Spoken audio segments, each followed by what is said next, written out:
제가 국민일보라는 신문 안에 보니까 재밌는 이 사파가 있었습니다. 그래서 오늘 설교를 시작하면서 이 사파를 좀 먼저 보여드리면서 설교를 좀 하려고 하는데요.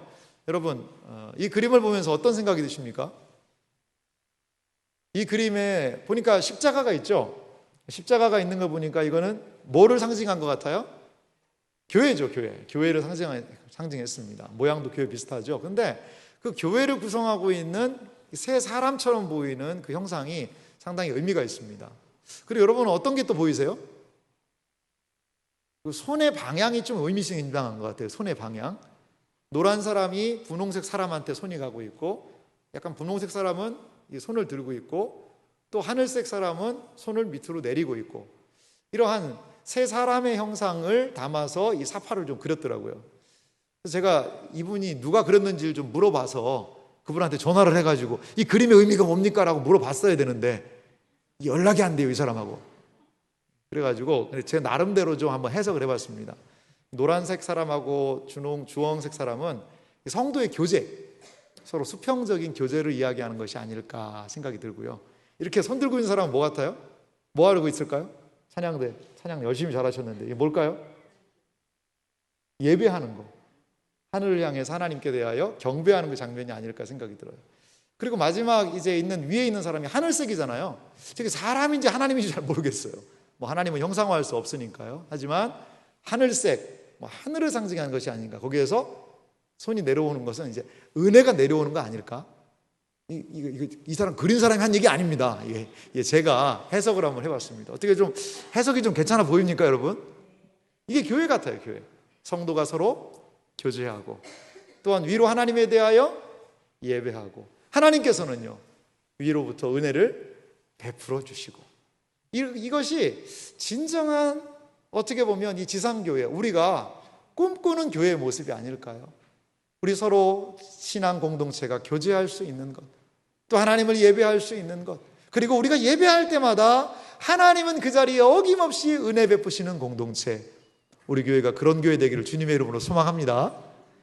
그렇습니다. 코로나19는 우리의 이런 교회에 많은 변화들을 가져왔습니다. 오늘 설교 제목, 제가 설교 제목을 제가 언급을 안 하는데요, 고민 많이 했습니다.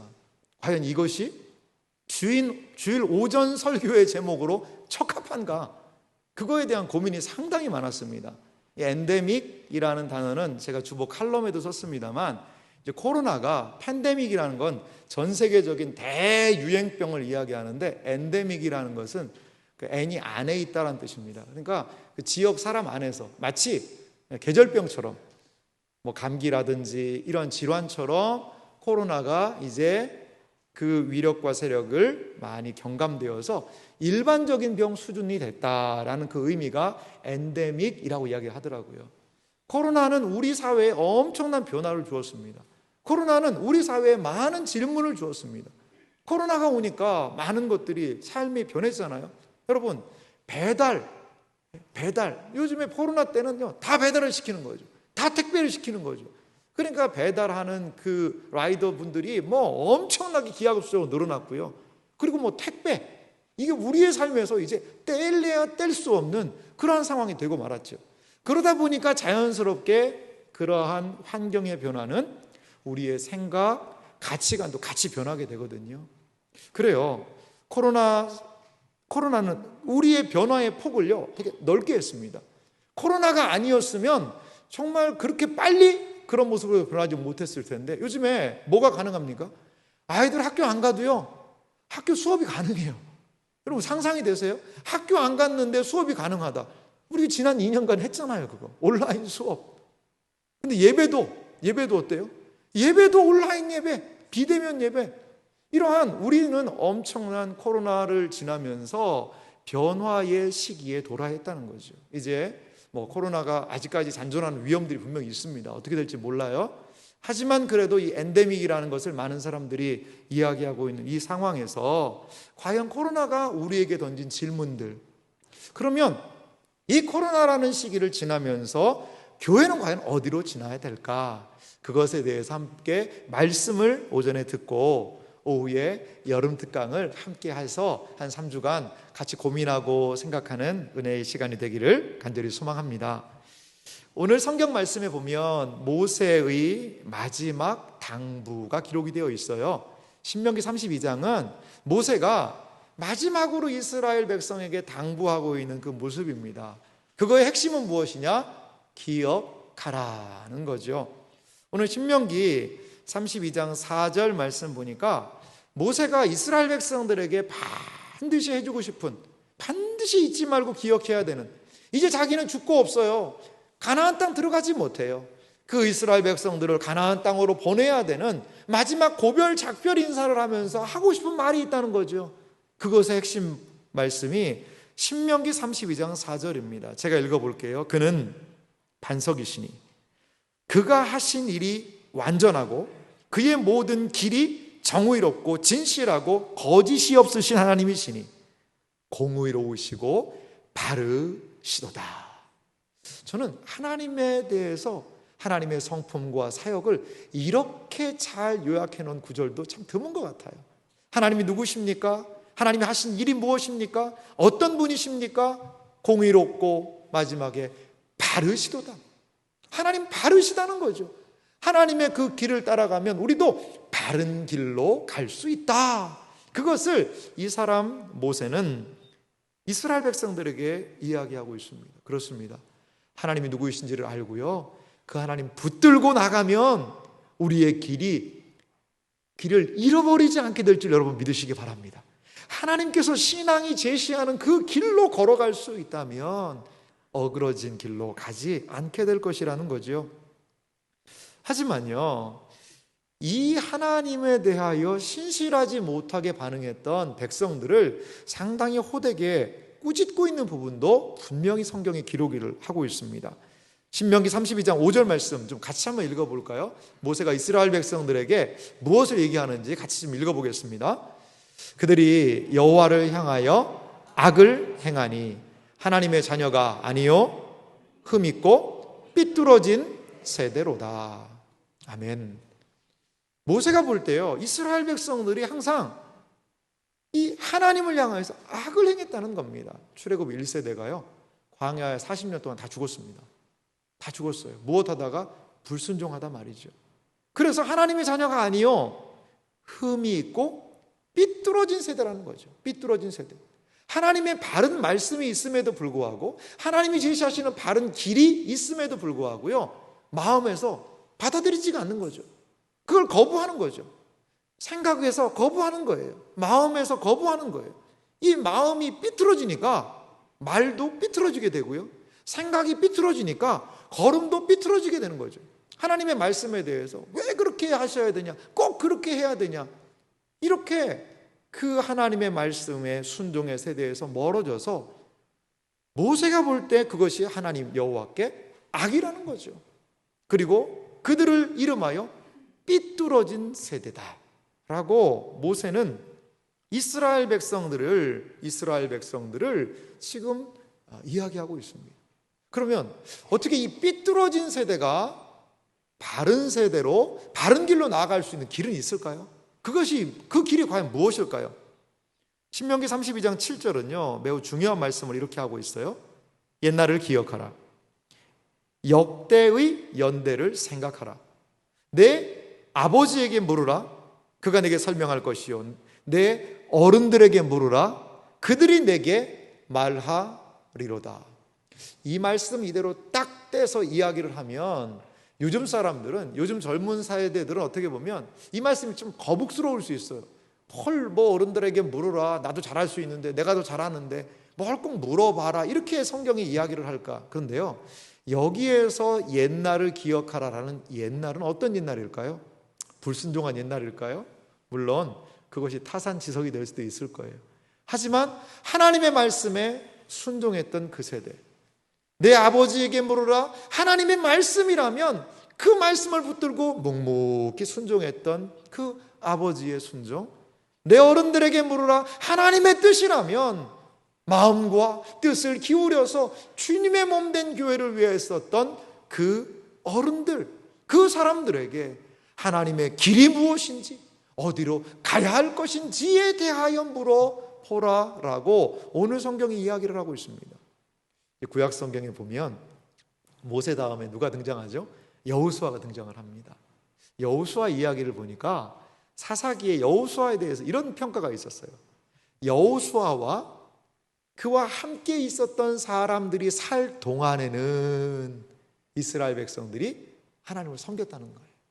여호수아의 영향력이, 그 여호수아 어른의 영향력이, 그리고 그 여호수아와 함께 하나님의 놀라운 역사를 경험했던 그 사람들이 가나안 땅을 점령하고 여리고를 공격하고 그리고 그 약속의 땅을 밟았던 그 사람들이 있을 때에는 이스라엘 백성들이 범죄하지 않았다는 거죠.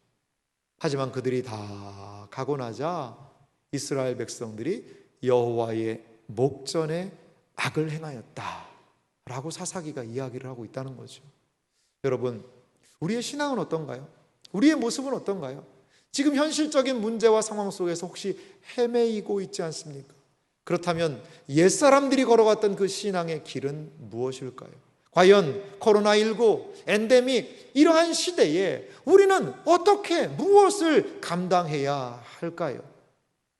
옛사람의 진리라고 할 수 있는 이 성경, 우리에게 주어진 이 오래된 책인 이 성경 안에서 엔데믹 시대 교회가 가야 할 길이 무엇인지를 우리가 함께 생각해보는 이 시간이 되기를 간절히 소망합니다. 먼저 이 엔데믹 시대에 교회가 감당해야 되는 중요한 역할이 있습니다. 저는 그것을 진짜 기독교를 경험하도록 해야 된다는 거죠. 진짜 기독교를. 코로나 이전에는요, 이 신앙생활이 이 전통, 형식 이런 것에 테두리 안에 어쩌면 갇혀 있지 않았을까 생각도 해볼 수 있어요. 그래서 그냥 내 마음에 뭐 그렇게 믿어지지 않아도 그 형식 안에서 예배 드릴 수 있었어요. 내면에 깊은 동의가 되지 않아도 다니던 교회에 소속되어서 출석 이어갈 수 있었습니다. 하지만요, 코로나는 우리에게 질문을 던졌습니다. 왜 내가 이 모임에 가야 하는가? 그것이 과연 무슨 유익을 나에게 줄 것인가? 형식적이고요, 인위적인 것들, 이런 것들에 대해서 코로나는 계속해서 의문을 던졌습니다. 그리고 정말 필요한 것만은 우리의 삶에 코로나는 허락했다는 거죠. 코로나 때 여러분 어디부터 문 닫았습니까? 영화관, 극장, 공연 이런 모든 것들이 다 문 닫았습니다. 왜냐하면 그것은 우리 먹고 사는 데 있어서 정말 지금 시급한 것은 아니라는 거죠. 그러한 것 때문에 그쪽에 종사하시는 분들에게 너무나도 많은 어려움이 있었지 않습니까? 그래요. 코로나는 우리에게 질문합니다. 그거 진짜 필요한 거냐? 그게 정말로 필요한 거냐? 라고 계속해서 질문을 던지고 있다는 거죠. 초대교회가 세워지고 복음이 확장될 수 있었던 그 이유가 무엇일까요? 그것은 그 초대교회에 사람들이 목숨 걸고 신앙생활했던 그 이유는 그들은요, 진짜 복음을 만난 겁니다. 그들이 만난 게요, 진짜 복음이라는 거죠. 그들의 말씀에는요, 하나님의 말씀을 듣고 그 말씀 안에 변화가 있어요. 도전이 있어요. 생명이 있어요. 바울과 신라의 2차 전도 여행에서 보면 데살로니가라는 지역에 방문합니다. 그리고 이 데살로니가 지역에서 옮겨가지고 베레아라는 그 지역으로 전도를 해요. 그런데 이 사도행전에 보니까 베레아 지역에 있는 사람들에 대해서 이렇게 평가하고 있는 부분을 볼 수가 있습니다. 사도행전 17장 11절 2절인데요. 베레아에 있는 사람들은 데살로니가에 있는 사람들보다 더 너그러워서 간절한 마음으로 말씀을 받고 이것이 그러한가 하여 날마다 성경을 상고함으로.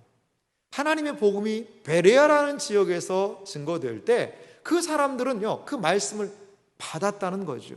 그리고 이것이 그러한가? 이거 진짜야? 내가 들은 게 이게 정말 사실이야? 이 놀라운 말이 정말인가? 이런 것을 가지고 그들이 날마다 성경을 상고했다는 거죠. 하나님의 말씀을 가지고 그 말씀을 묵상했다는 거죠. 그 말씀을 가지고 깊이 고민하고 생각했다는 거죠. 그러자 어떤 결과가 일어났습니까? 사도행전 17장 12절은요, 우리 한 목소리로 좀 같이 읽어보겠습니다. 그 중에 있는 사람이 많이, 또 헬라인의 귀부인과 남자가 적지 아니하나. 그 중에 믿는 사람이 많고 헬라인의 귀부인 남자가 적지 아니하나. 그러니까 거기 안에 그 베레아라는 지역에 많은 사람이 이 복음을 받아 듣고 복음의 영향력 안에서 말씀을 상고하며 하나님께로 돌아오게 되었던 것을 우리는 생각해 볼 수 있습니다. 그렇습니다. 교회가 할 일은 무엇일까요? 이 엔데믹 시대에 교회가 할 일은 무엇입니까? 그것은 교회 안에서 이제 교회니까 그냥 설교니까 들으시오가 아니라, 예배니까 들으시오가 아니라 그 안에 변화가 있어야죠. 그 안에 하나님이 무엇인가 말씀하시는 것을 경험할 수 있어야죠. 제가 오후에 선교적 교회라는 그 주제에 대해서 지금 말씀 준비를 하고 그리고 오후에 말씀을 나누려고 하고 있는데요, 그 내용을 저어서 살펴보면서 참 저 자신을 많이 돌아보게 됐습니다. 많이 돌아보게 되었습니다. 과연 우리는, 부족한 저는 복음의 정신에 충만한가? 그리고 우리는 정말 진짜 기독교 신앙 안에 속해 있는가? 형식, 제도, 관습, 습관, 거기에 따라 인위적으로 왔다 갔다만 하고 있지는 않는가? 그것에 대해서 참 많이 고민하게 되었습니다. 사랑하는 성도 여러분, 이제 우리는 물어요. 아니, 우리의 다음 세대는 이 질문을 더 구체적으로 할 수 있을 것 같아요. 우리야 오래 신앙생활한 분들이야 이렇게 내가 평생 믿던 주님을 어떻게 그렇게 하겠나라고 생각하겠지만, 우리의 다음 세대들에게 예배 드려라. 왜요? 예배 드리면 하나님이 복 주신다. 저 지금도 복 많이 받았어요. 그러면 할 말이 없는 거예요. 할 말이. 과연 우리 시대는 복음을 경험할 수 있을 것인가? 과연 기독교 신앙의 진짜 복음의 역사가 무엇인지를 교회가 보여줘야 하는 것, 이것이 바로 엔데믹 시대가 우리에게 요구하는 바는 아닌지 우리는 생각해 보아야 합니다. 복음의 진리는 우리가 따르고 우리가 살아내야 하는 가장 중요한 가치입니다. 우리 교회가 이 시대에 선명하고도 온전한 진짜 복음을 경험하고 누리고 나누는 그러한 주의 복된 공동체가 되기를 간절히 소망합니다. 또한 두 번째로 엔데믹 시대의 교회가 요구하는 것이, 저는 진짜 사랑을 경험하는 것, 이것이 우리 교회의 엔데믹 시대가 우리 교회에게 요구하는 것이 아닌가 그렇게 생각이 들어요. 코로나는요, 우리의 삶을 많은 부분에서 좀 단절시켰습니다. 물론 온라인을 통해서 긴밀하게 사람들이 만난다라고 이야기하지만 온라인을 통한 관계는 한계가 분명히 있어요. 개인주의가 심화되고 있고요, 사람들은 더욱 거기 안에 고립되는 것 같아요. 예전에 혼밥족이라는 이야기를 했습니다. 혼자 밥 먹는 사람, 그런 이야기가 있었는데 이제 우리의 문화와 산업이 점점 더 개인주의를 부추기고 있습니다. 혼자 나가서 밥 먹지도 않아요. 요즘에 다 배달시키지 않습니까? 집에서 혼자 먹으면 돼요. 그러다 보니 개인주의는 심화되고 점점 만남이 단절되는 그 시대에 살고 있지 않나 생각이 듭니다. 환경이 변하면요, 그 변화된 환경은 반드시 생각을 끄집어 당깁니다. 이 가치관의 변화들을 가져오게 돼요. 그로 인해서 우리 사회는 점점 더 개인주의화된 사회로 나갈 수밖에 없다는 거죠. 포스트 코로나 시대에 교회가 직면한 어려움이 무엇인가라는 그 조사가 보니까 있었더라고요. 작년 6월 달에 한 2,000명을 대상으로 교회의 목사님들 또 성도님들을 대상으로 한 조사 결과를 제가 좀 신문을 통해서 확인할 수 있었어요. 이 포스트 코로나, 이제 코로나가 지나간 시대에 교회가 직면한 어려움들이 무엇일까? 대답한 그 2,000명에 되는 사람들이 32.3%는요, 성도 간의 교제 및 공동체성이 더 악화될 거다. 이제 한 1년간 코로나를 겪어보니까 가장 우려되는 것은 이 공동체성, 이 교회가 모이고 밥 먹고 하는 게 중요한데 그게 안 된다는 거죠. 지난주에 많은 성도님들이 식사하시면서 그 얘기 하시더라고요. 이제 교회 갔네요, 이런 얘기 하시더라고요. 밥 안 먹고 그냥 훅 할 때는 너무 그랬는데 같이 식사하고 차도 마시고 교제하니까 이제 교회 갔네요, 그런 얘기 하시더라고요. 근데 이 포스트 코로나 시대에 이 공동체성이 점점 약화될 것이 아닌가. 두 번째, 2위는요, 모이는 예배의 감소, 주일 성수가 너무 악화될 것 같다. 29.9%. 그리고 교회의 신뢰도의 하락. 이 코로나 때 교회가 많이 어떻게 보면 뭐 범죄의 그 코로나 재생산의 진원지처럼 교회가 많이 여겨지기도 했지 않습니까? 그 신뢰도의 하락. 전도 및 새신자 유입이 악화되고 약화될 거다. 그리고 대면 교육과 훈련의 약화. 이러한 포스트 코로나의 그 시대에 이런 많은 지표들이 점점 교회가 어려움에 처하지 않겠는가라는 그러한 설문조사의 내용을 살펴볼 수 있었습니다. 여러분, 사람은 누군가 만나고 이야기하고 나누고 교제할 수 있는, 그게 우리 인간으로서의 정체성 아니겠어요? 거기에서 나 혼자가 아니라 그 교제를 통해서 야, 내가 혼자가 아니구나, 이렇게 함께 있구나, 이런 것들도 경험하게 됩니다. 하지만 코로나 이후에 성도 간의 교제가 매우 약해진 건 사실이에요. 만남에 제한이 분명히 많이 생겼습니다. 코로나 이전과 코로나 이후 보면 우리 성도들의 만남이 너무나도 많이 제한적이라는 것을 우리가 알 수 있어요. 그런데 이것을요, 한번 저는 역으로 생각해 봤어요. 그럼 왜 코로나 때 이러한 공동체성이 더 약화됐을까? 물론 뭐 만날 수 없는 제한은 있지만 코로나 이전에 우리의 만남, 우리의 교제, 우리의 나눔은 정말 진정성 있는 나눔이었을까? 진실한 나눔이었을까? 그냥 너무나도 형식적이고 인위적인 만남이라 이제 코로나 때는 안 해도 되는 것으로 그렇게 돼버린 것은 아닌가라는 생각이 들어요. 왜 그러냐면 정말 친밀한 공동체의 사람들은요, 코로나가 와도 만나더라고요. 코로나가 와도. 제가 온천천 가끔 운동하러 가거든요. 근데 코로나 때 밤에 이렇게 운동을 하고 걷다 보면요, 이 동래역 그 아래쪽을 가면요, 아주 기이한 풍경이 거기 벌어졌어요.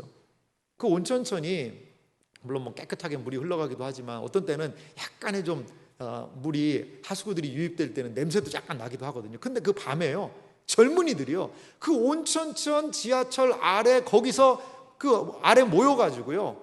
왜냐하면 안에서는 뭘 못 먹고 하니까 다 거기 모여가지고 거기서 그냥 뭔가를 먹고 음료수도 마시고 이야기도 하고, 그 천변 양쪽이요, 사람들로 막 우글우글 하더라고요. 이게 무슨 일인가 했습니다, 처음에. 이렇게 만나야 된다는 거예요. 그 모임이 중요하면 코로나도 사실 못 막지 않습니까? 코로나도. 그래요. 우리의 교제는, 우리의 나눔은 과연 진실했는가를 이러한 지표가 우리에게 보여주고 있다는 거죠. 기독교 신앙은 어떤 공동체를 꿈꾸죠? 환대의 공동체, 나눔의 공동체, 교제의 공동체. 이것은 기독교의 가장 중요한 자산 아닌가요? 여러분, 예배드리고 모든 것들이 끝이라면 얼마나 교회가 냉랭할까요? 하지만 함께 교제하고 나누고 기도해주고 이야기를 들어주고 하나님의 말씀을 나누는 그 공동체, 거기 안에서 기독교의 중요한 성도의 교제와 하나님의 은혜의 역사가 거기에서 일어날 수 있다는 거죠. 그런데 이러한 교제를 상실한다면 기독교 신앙은 너무나도 많은 가치를 잃어버리는 것이 되고 말 것입니다. 성경은 지속적으로요, 우리에게 나눔, 교제, 하나됨에 대해서 이렇게 권면하고 있어요. 히브리서 10장 24절과 5절인데요. 이 두 구절은 우리 한 목소리로 같이 읽어보겠습니다. 서로 돌아보아 사랑과 선행을 격려하며 모이기를 폐하는 어떤 사람들의 습관과 같이 하지 말고 오직 권하여 그 날이 가까움을 볼수록 더욱 그리하자. 아멘. 성경은 우리에게 권면합니다. 서로 돌아보라는 거죠. 사랑, 선행은 격려해 주라는 거예요. 서로 돌아보아서 사랑을 격려해 주고 서로 나누고 그러한 공동체가 된다는 거죠. 하지만 어떤 사람들은 어때요? 모이기를 패한다는 겁니다. 안 모여도 된다는 겁니다. 모일 필요가 없다라는 겁니다. 아니요, 그렇지 않습니다. 모이기를 패하는 어떤 사람들의 습관과 같이 하지 말고 오직 권하여 그날이 가까움을 볼수록, 주님이 오시는 날이 가까움을 볼수록 더욱 모여서 교제하고 위로하고 권면하는 공동체가 되어야 한다라고, 이것이 우리들의 진정한 정체성이라고 성경이 말하고 있습니다. 이것은요, 사실 처음 교회의 모습이었어요. 사도행전 2장 46절과 7절 보니까 이 처음 교회의 모습을 우리에게 보여주는데요, 이렇게 말합니다. 날마다 마음을 같이하여 성전에 모이기를 힘쓰고 집에서 떡을 떼며 기쁨과 순전한 마음으로 음식을 먹고, 이 교제가 있지 않습니까? 모이기를 힘써서 함께하고, 또 집에 가서도 서로 초대해서 기쁨, 순전한 마음으로 음식도 나누고요. 이 식탁 공동체가 얼마나 중요한 공동체인지 몰라요. 그리고 47절 말씀은 이들을 이렇게 소개합니다. 우리 함께 같이 읽어보겠습니다. 하나님을 찬미하며 또 온 백성에게 칭송을 받으니 주께서 구원받는 사람을 날마다 더하게 하시니라. 아멘. 이것이 바로 초대교회가 추구했던 공동체성이었습니다. 이런 모임을 우리가 가질 수 있다면 코로나보다 더 무서운 게 온다 하더라도 우리가 서로를 돌아보고 사랑하며 격려하는 그것 멈추지 않을 것입니다. 어려움이 있다 해도 포기할 수 없을 거예요. 교회는 진정성 있는 사랑의 나눔을 이루어야 됩니다. 형식적인 모임 하라니까 여러분, 이 사랑방들이 모여서 자 1번 집사님, 2번 집사님, 3번 집사님 빨리 하고 갑시다. 그게 아니고 정말 진정성 있는 나눔이 우리의 사랑방에서 있어야 되지 않을까요? 교회에서 러브미 사역을 한다는데 우리 사랑방이 그 쌀 나눠주는 사역에 한번 동참해 봅시다. 그래요, 나도 시간을 좀 낼게요. 그래요, 우리 그날 다음 언제 러브미 사역한다면 거기 동참합시다. 우리 선화원 어린이들한테, 아이들한테, 그 장애우들한테 간다고 그러는데 우리 사랑방이 한번 거기에 참여해 봅시다. 아이고 그래요, 좋네요. 이번 주부터 다음 세대 아이들 여름 성경학교 시작한다는데 우리 사랑방이 와서 격려라도 해줍시다. 수박이라도 한 덩이 가서 애들 쪼개 먹으라고 나눠주면 어떨까요? 그거 좋은 생각이네요. 모여서 교회를 위해 기도하고 서로의 안부를 묻고 서로를 위해서 기도하는 이러한 진정성 있는 나눔, 그것이 우리가 확인해야 되는 진짜 사랑 아닐까요? 엔데믹 시대는 우리에게 요구하고 있습니다. 형식적인 모임, 인위적인 모임 싫다는 겁니다. 그 모임이 과연 정말 나를 살리는 모임인가? 거기에서 나는 과연 정말 사랑을 경험할 수 있는 것인가? 이것에 대해서 우리는 고민하며 또한 실천하며 나아가야 될 줄 믿습니다. 엔데믹 시대 교회에 요구하는 바가 있습니다. 그것은 마지막으로 진정한 치유, 회복이 경험되어야 된다는 겁니다. 교회 공동체를 통하여 진정한 치유와 진정한 회복을 경험할 수 있어야 한다는 거예요. 코로나는요, 수많은 사람들의 영혼과 마음을 기갈하게 했습니다. 그래서 이 코로나 무슨 말이 뒤에 붙냐면 블루라는 단어가 붙었었어요. 코로나 블루가 뭐죠? 블루는 파란색 좋다가 아니라 우울하다는 거죠. 우울하다는 거죠. 코로나 블루, 코로나가 준 이 집단적인 우울증이 있다는 거예요. 그냥 다운된다는 거예요. 그냥 기분이 별로 안 좋고 늘 약간의 신경이 약간 곤두서 있는 그런 상태. 우울감이 들고 힘이 있고 생기가 돌고 무엇인가 씩씩하게 감당할 수 있는 그런 게 잘 안 되다라는 거죠. 여러분, 그렇습니다. 이 시기에 진정한 엔데믹 시대로 접어들면서 교회는 진정한 치유와 회복의 공동체가 무엇인지를 보여주어야 할 줄 믿습니다. 마태복음에 보니까 예수님의 사역이 매우 중요하게 열거가 되어 있어요. 마태복음 9장 35절에 보면 예수님의 사역을 한 3가지로 열거할 수 있을 것 같아요. 예수께서 모든 도시와 마을에 두루 다니사 그들의 회당에서 가르치시며 천국 복음을 전파하시며 모든 병과 모든 약한 것을 고치시니라. 그러면서 이러한 예수님의 사역의 토대를 36절은 이렇게 이어받고 있어요. 무리를 보시고 불쌍히 여기시니 이는 그들이 목자 없는 양과 같이 고생하며 기진함이라. 고생하며 기진하는 이 사람들을 향하여 그리스도께서 보이신 3중의 3가지 사역이 있습니다. 뭐였죠?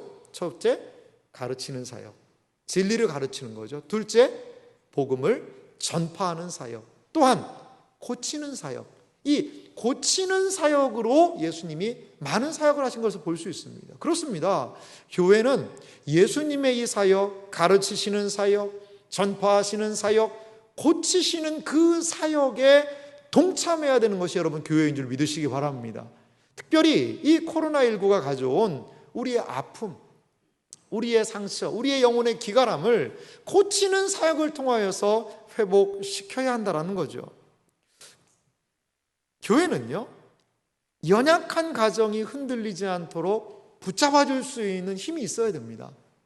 부부관계가 좋은 분도 계시지만 좋지 않은 분도 계세요. 부모와 자식 간의 관계에 늘 트러블이 있는 가정들이 있습니다. 여러 가지 질병의 문제, 어려운 문제로 연약한 가정들이 있지요. 이 가정들이 어떻게 하나님의 진리로 세워질 것인가? 가족이 같이 예배를 드리고 가족이 같이 기도를 하고 그러면서 이 어려움의 시기들을 어떻게 이겨낼 수 있을까에 대해서 교회는 관심을 갖고 섬기면서 도와야 한다는 거죠. 여러분, 교회는 이러한 고민이 있어야 될 것 같아요. 우리 같이 고민해야 합니다.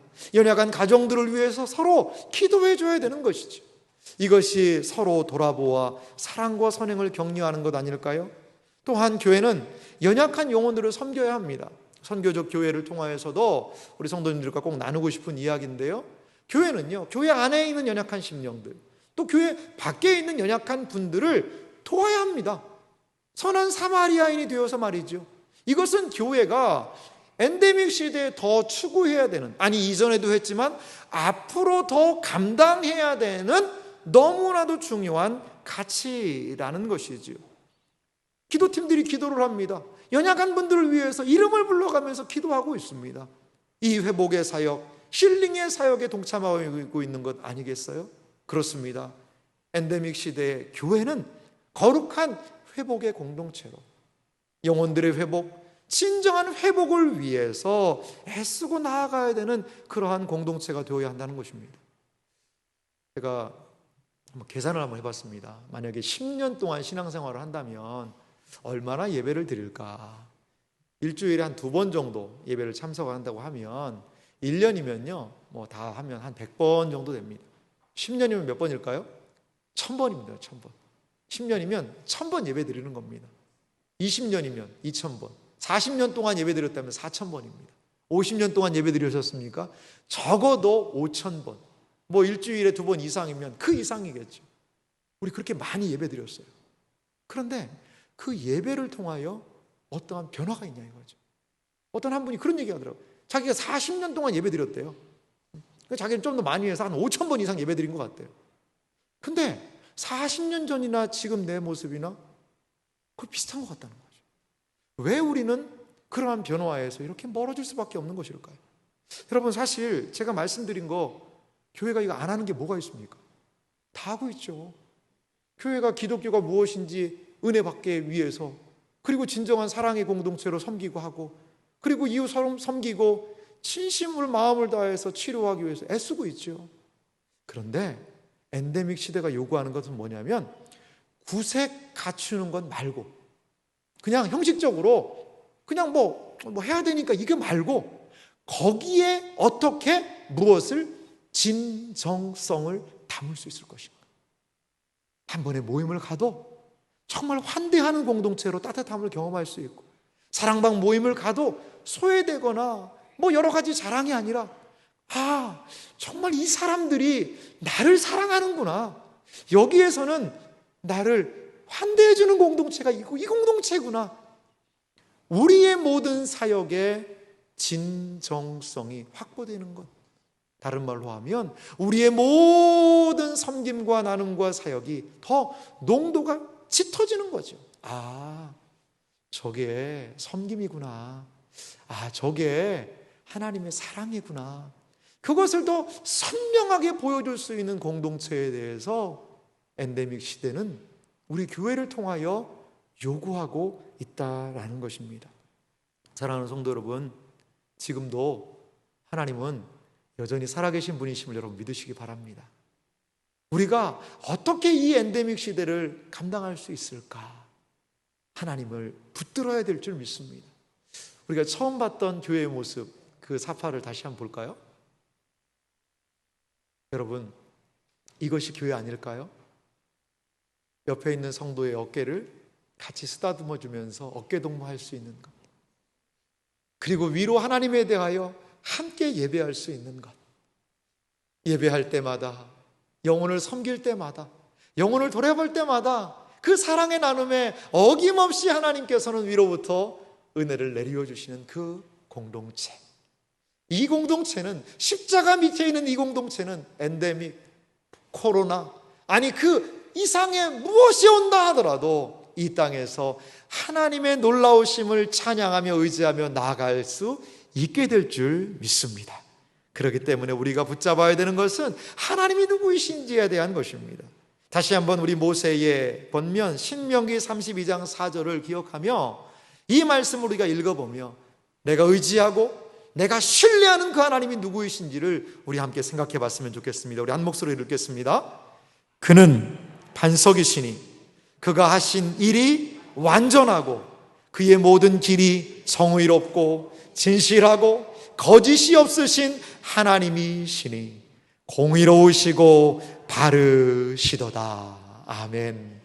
이 바른 하나님의 길을 따라가는 우리 교회가 되기를 소망합니다. 이 바른 하나님의 길을 쫓아나가는 우리들의 생애와 삶이 되기를 간절히 소망합니다.